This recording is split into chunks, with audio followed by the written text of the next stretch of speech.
Welcome to the Toastmasters Podcast, the official podcast of Toastmasters International. Hello, everybody. This is Greg Gazin.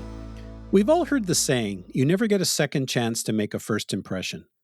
But what you may not realize is that those first 30 seconds and what you do before them become far more than just a first impression.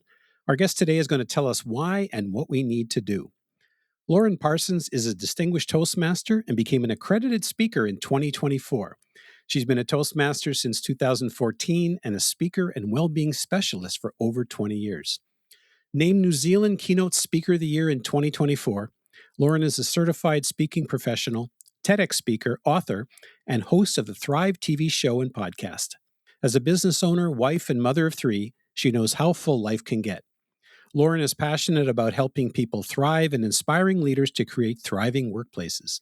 Working full-time as a speaker, Lauren regularly travels to conferences and organizations to speak on well-being, resilience, and communication, helping leaders build thriving teams.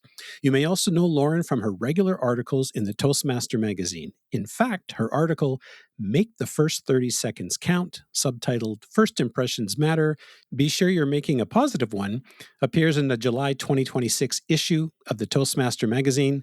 Joining us today from her lifestyle farm just north of Wellington, New Zealand, where she lives with her husband, 3 daughters, and a menagerie of animals, Lauren Parsons, welcome back to the Toastmasters podcast.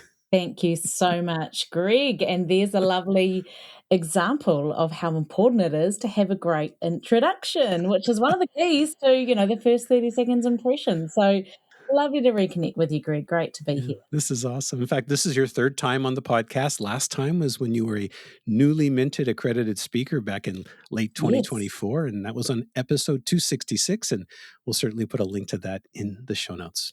Now, your latest article really connected for me. It gave me a lot of food for thought.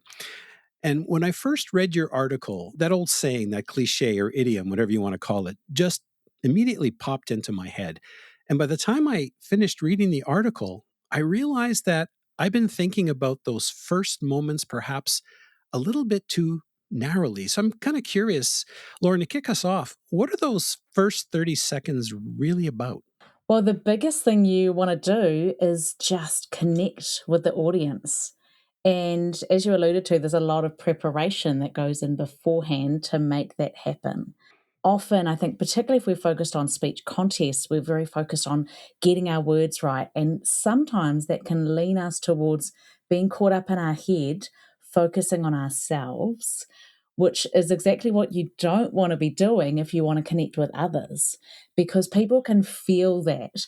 I think the biggest thing overall that I hope came through in the article is just the importance of your attitude anytime you step to the front of the room or onto a stage or whatever the setting is, that if you can make it about helping and serving this audience, this board meeting, this group of staff, this conference, whoever your audience is, and what is going to be the most powerful way to connect with them and then have a positive impact on them, if you can go in or walk up onto that stage with that in mind and be really present and do a thing which is called really opening yourself up to connect with the audience rather than focusing on, I've got to get this word right, it creates a whole difference. And I think, when you think about it, if you're sitting in an audience, when you see a great speaker, the things that they do in the first 30 seconds, minute or two, if they get you to a place where you feel like, oh, I like and trust this person, you're leaning in, you want to listen to them. If they get you to laugh, for example, if there's some way that they can build connection, build rapport with you or even with other people in the audience, that is going to lean in so that you're going to listen to what their key message actually is. And there are so many different ways to do it. It doesn't actually matter so much what you say, but I think the biggest thing is the intention that you have in building that connection, because at the end of the day, people will choose whether they're going to lean in or tune out. Yeah. So you keyed in on something really interesting, because at first you said the first 30 seconds and then you said a minute or two. I was kind of curious whether that 30 seconds was just something that sounded interesting, whether it was arbitrary. And when do those 30 seconds or a minute or 2 minutes really start? It's not when you utter your first words. In terms of your preparation, I think they start from as soon as you know that the meeting, the presentation, the conference is coming up. And my first step is always who's in the audience, what are their biggest challenges and problems, what do they want help with, and how can I help? Then there's a research phase, depending on the setting. Like this week, I just spoke to a couple of executive breakfasts. So it was a group of sort of 8 to 10 CEOs and C suite leaders. For each of them, I basically LinkedIn stalked them in the nicest possible way. I had a list of the guest list just with their name and their organization. So I looked them all up. I reached out to connect with them on LinkedIn with a nice warm message. I heard back from most of them. I looked up their organizations. I found out a bit about them, which meant that I didn't end up walking into the room with this separation and asking questions that were unnecessary because I just had that background info and we could get straight to building rapport and knowing what was important for them. So as a speaker, your preparation starts well before. And then probably one of the most important and practical things that I always do as a speaker is aim to be there early at an event and aim to chat to people. And that's a wonderful way, particularly if you're wanting to deal with nerves around speaking. If you've spoken to several people, let's say it's a room of 100 and you've spoken to 6 or 7 people, you've got 6 or 7 lighthouses in the room, some people that you know, and even better, if you can remember their name and perhaps something they've said to you and you can slip that into your delivery, that's very special for that person, but it's also special for everyone else because they noticed, that you talked to Marty and that you remembered Marty shared about how he was really dealing with this challenge at the moment. And so you're showing the audience through those prior conversations that you actually care and you're there to connect. If I was to step in front of an audience, the first thing, even though I have spoken for a long time, again, I'm a lifelong learner, I would probably be feeling a little self-conscious, wondering how I was coming across. Mm-hmm. What is actually going through most speakers' minds during those first 30 seconds? Well, I think it's possibly 2 camps. In one camp, if you're focused on yourself and you're thinking, I've got to stand here, I've got to gesture like this, I've got to get this line right, and you're very much focused on yourself, you are going to be feeling incredibly nervous or much more nervous than you might have otherwise. So if you can shift from that first person to actually this third person perspective, really, which is being aware of what you're doing, but being most aware of the audience and being aware of how what you're doing is connecting and landing.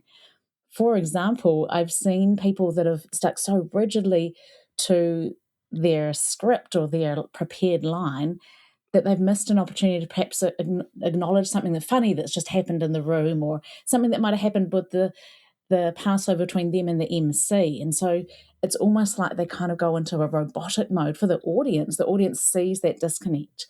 And it's because sometimes as speakers, we can be caught up in our head and focused on ourselves. And it's almost counterintuitive because you can put so much time into your preparation, you feel like you've got to be focused on yourself. But the art of great speaking is to have done enough preparation that you actually do know what your first line is or the key message. It doesn't have to be word for word, but you know what it is that you want to get across, and you have the ability to create the presence to be able to be fully present in that moment. I always like to just literally, at a practical level, pause for a moment, biggest smile because I'm genuinely happy to be there as well, but smile and make slow, specific eye contact with a few people in the room before I speak. I think when we can do that as a speaker, you don't want to do it too long and you don't want to seem fake, but when you can do that as a speaker, it allows the audience to take a few seconds because really it's, you could say, come back to numbers, it's those first 7 seconds. Or, these are all arbitrary numbers, but it's just they almost make a split second impression and then there's what you say and you're building that impression. You're either hopefully taking it higher and higher and higher and warmer, or you're taking it down. So I think being able to be present, be focused on the audience, pause, smile, breathe, and then say what feels natural in the moment. You want to prepare enough so that you're not having to try and stick religiously to a script, but you can be present in the moment and know that you're getting the key message across. It's interesting you mention that because sometimes when you hear someone, when they're opening their presentation and they acknowledge that something just happened or something in the room, at that point you realize they're present. In fact, I remember I was in Vancouver, which was the last time the Toastmasters international convention was in Canada in 2017. And I remember speaking to the world champion that year, and he had said something to me. And I recall him saying, and I'm not sure whether it's in the recording or not, but I remember him saying that because the speaking competition was in the evening, I think traditionally it's during the day or in the morning, because it was in the evening, he had actually made a slight change to the opening, which I find is amazing because from what I've Wow. heard, a lot of people with their international speech contest speeches, they lock them down long before they actually deliver them. They say this is going to be the final speech. But I remember him saying that, and that's consistent what you say in the article. You say true presence isn't about being perfect, but about being authentic in the moment. Yes, and this is why I think people that do speech contests, number one, I take my hat off to them. It's amazing. It's like a competitive sport, and it is a bit different to professional speaking. I think they're both amazing things. In speech contests, particularly, often you are actually sticking to a script. And that is, I think, even more challenging because, for the world champions, I mean, they've practiced it hundreds of times. They've probably delivered it to at least dozens of audiences and obviously not just one, but two amazing speeches to win it. So for them to be able to have the words down pat and know exactly what they want to say when they want to say it and still be able to deliver it as if it's the first time, like that is a really skillful thing to do. I think the closest that I've come is when I did my TED talk in 2018 at TEDx Oneonta in New York. That is the only time in my life where I have scripted out exactly what I want to say and got it pretty much word for word. There were maybe 3 or 4 words different to what I delivered. And now when I look back at that, I feel like it is quite a different style to how I normally speak now. In that I feel like it was slower, it was more precise, it wasn't as natural, it doesn't feel quite as natural or organic. I'm still really happy to have done that talk, and I think it still is really impactful, but it is, I feel, an even more challenging skill if you're trying to stick within that 7-minute time frame and you know you have to nail every line and still make it feel like it's the first time you're saying it. It's just fascinating to me. It's got to be an art because I recall in 2014, the year you joined Toastmasters, 2014, I entered our district speech competition. I came in third. And then a few weeks later, I was asked to give that speech at a demonstration meeting. It was a group that was looking at organizing a new Toastmasters club. At a lot of club meetings, they have the word of the day. I had practiced and rehearsed that speech probably 150 times. I thought I would be clever and introduce the word of the day somewhere in the middle. I lost my train of thought. I had to derail and I had to totally start over. And of course, the chuckle there was that even experienced speakers suffer these types of challenges. And exactly, and that is the challenge because when you are trying to get the exact words in the exact order, when you don't do that, suddenly you're in a world of pain. For people that have been there, that's understandable. We're human. It's, pick yourself up and carry on. But this is why you want to get to a point, ideally, when you're speaking, of knowing what it is that you want to say in general terms. And the best way to get really great at that is to practice out loud to the wall, to the bathroom mirror, whatever it is, and even better to record yourself, and even better to record yourself and watch it back in full, watch it back on mute so you can just pay attention to your body language, and then watch it back without watching it, but just listening to the audio so you can pay attention to your articulation and your vocal variety and all of those things. And, for my TED talk, that's what I did. I was in the basement. We were living in Canada at the time. I was down in my basement, and every afternoon I would record myself delivering it, and then I'd watch it back, and sometimes I would watch it with my husband, and I worked on it, and I worked on it, and trimmed words and trimmed words. Yeah, it's a fun process. But again, this is talking very much about these real high pressure moments. Even if you're just trying to deliver something as part of a team meeting or something in your workplace, I think some of these key things can still play a part. And that's just being aware of what is your body presence like? What's your posture like when you walk up? Again, just that simple tip of pause, smile, make slow eye contact around the room, and then always focus on what's the benefit for the people in the audience. So what I was curious is that you're trying to nail that first 30 seconds. How do you balance preparation, giving that perfect rehearsed delivery but still maintain that authenticity.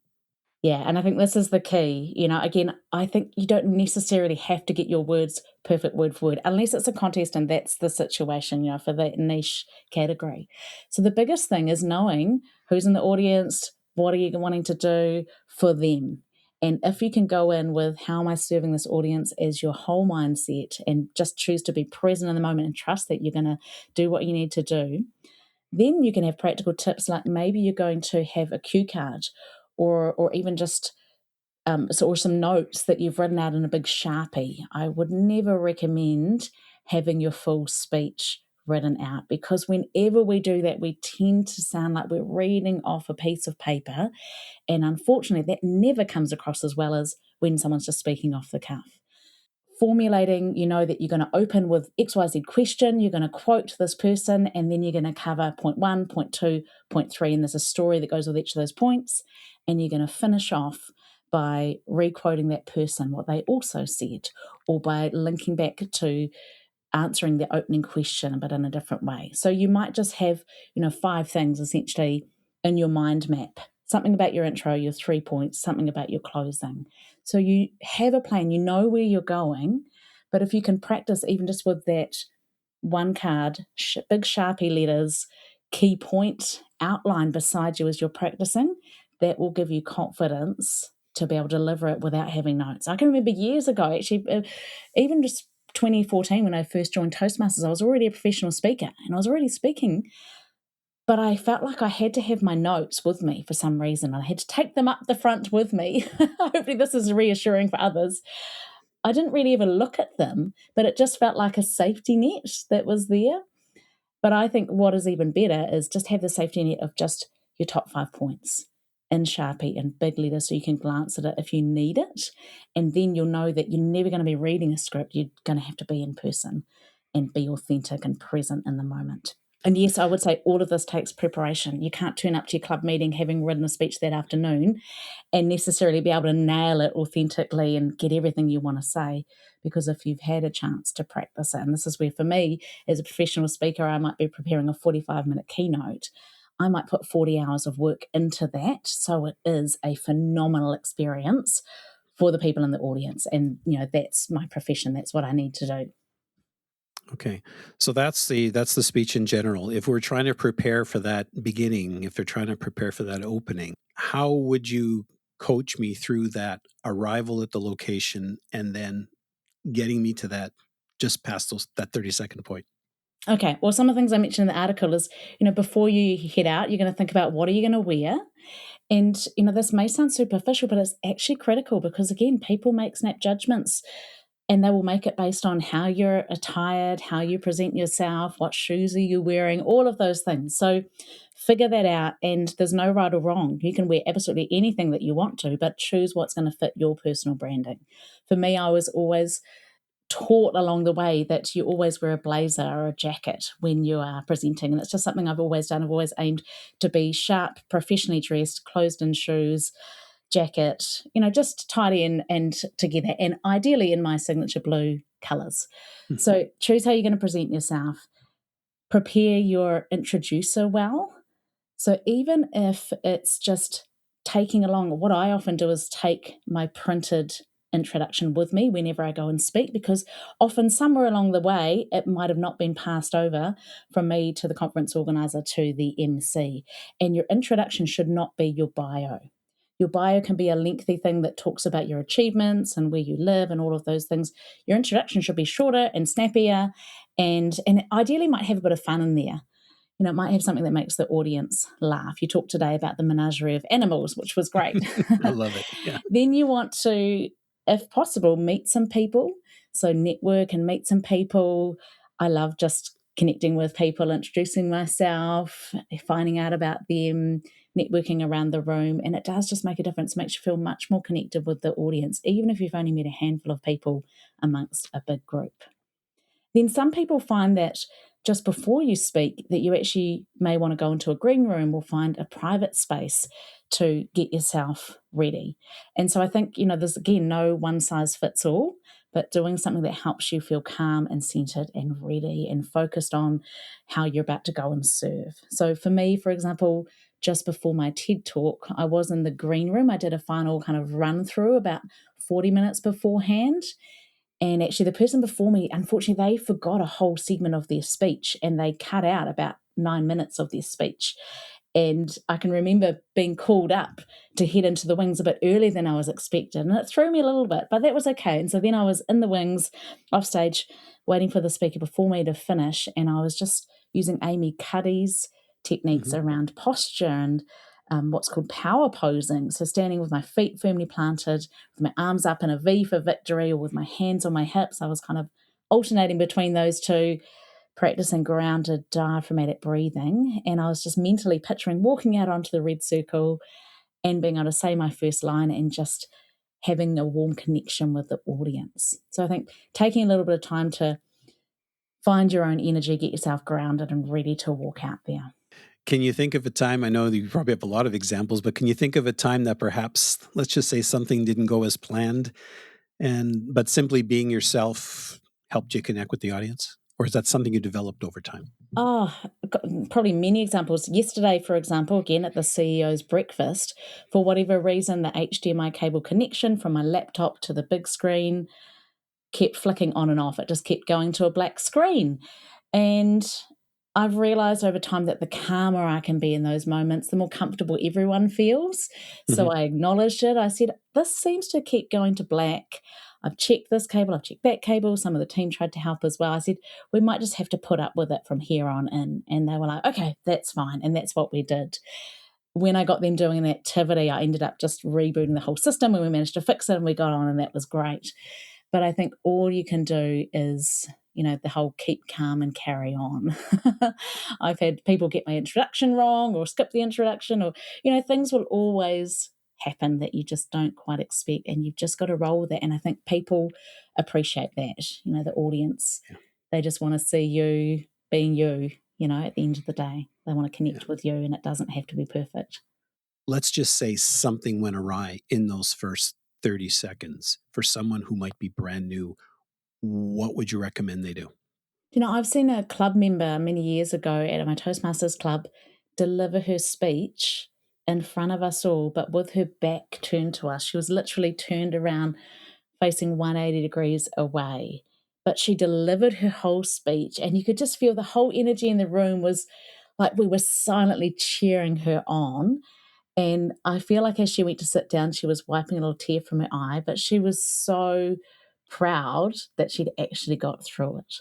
There can be moments where things don't go quite as you want.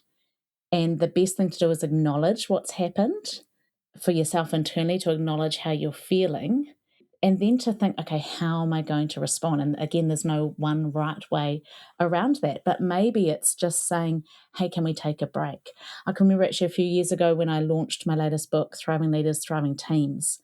There'd been some things that happened just prior to getting set up that had thrown me off, which I won't go into the detail of.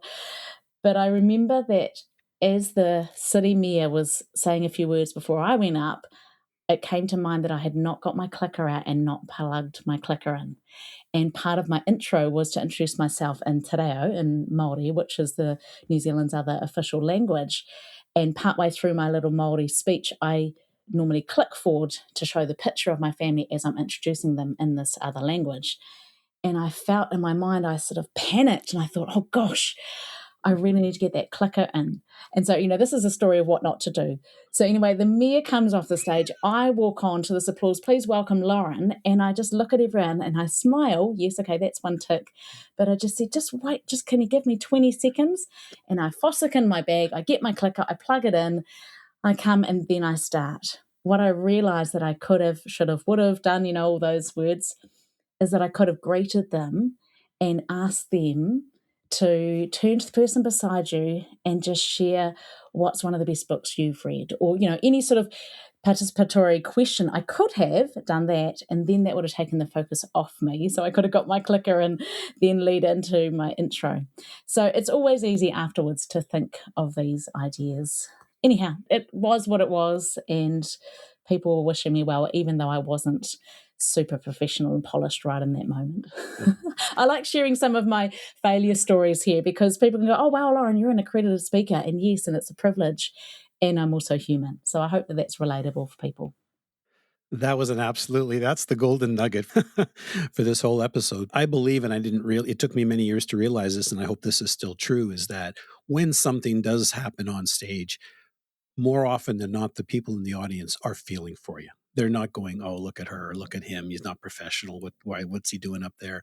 It's more we're feeling really bad as to what's going on. And I think, yeah. And yesterday, actually, before the whole blacking out screen situation, my computer was giving me the black screen of death, as we like to call it lovingly. And I thought, oh, I might have to do this whole morning with no screen, but that's okay. I didn't actually have a handout as such or notes. I had a little questionnaire, and we could have just worked off the questionnaire. I could have just used the whiteboard. It would have been okay, not as good because I have a lot of visuals that I like to share. But I think always, always being prepared that you may have to present without your slides. And rather than either complaining about that or apologizing for it over and over again, you've got to be ready just to keep calm and carry on. And rather than saying, now I would have shown you this slide that showed you this, and I would have da da da da da, and I would have da da da da, which I've seen, several times, and it's just painfully like, oh, it's heartbreaking. You just have to go with, well, this is the situation and let's just change it up. Or I think if there's a possibility to remedy whatever the tech situation is, to just find something as a positive filler. I think that having a positive filler, and it can always be turn to the person beside you, meet them for the first time if you haven't already, and just share, why was it that you decided to come to this event? Or, ask some sort of pertinent question, which gets the focus off you, gives them something useful to fill that time, and then hopefully you get a chance to get the tech or whatever it is back on track. Yeah. That's also probably a good lesson for the host or the MC as well, because I've seen that happen where technology never fails, right? Or the technology had a challenge, and then, of course, the MC came onto the stage, rejigged a little bit while everything got fixed up, and then they continued.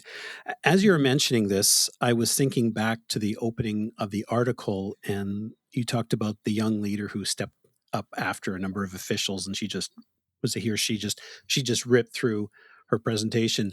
Mm. What came of that, or did you have any interaction with her, or was anything said, or I didn't get the chance to do that. It was what's called an Anzac Day commemoration, which is a military service. It's a dawn service, and it's in winter in New Zealand. So hundreds of people, families are all there around local cenotaph, and there are people from the different services there laying wreaths in commemoration and in memory of those that have gone before us. There were several officials that spoke, and then this young woman who got up, and again, she had her piece of paper in her hand, and it was flapping in the breeze. And it was just so interesting to me because I was actually slightly behind her and where we were standing. Her legs were physically shaking. She was shifting from one foot to the other, and it broke my heart. I just felt so uncomfortable for her, but I'm feeling love towards her as well. She just raced through her written speech at such a speed that you almost couldn't make out the words. And it would have been lovely. I have to say, Greggy, I didn't get a chance to talk to her afterwards because there was hundreds of people and we headed off in different directions.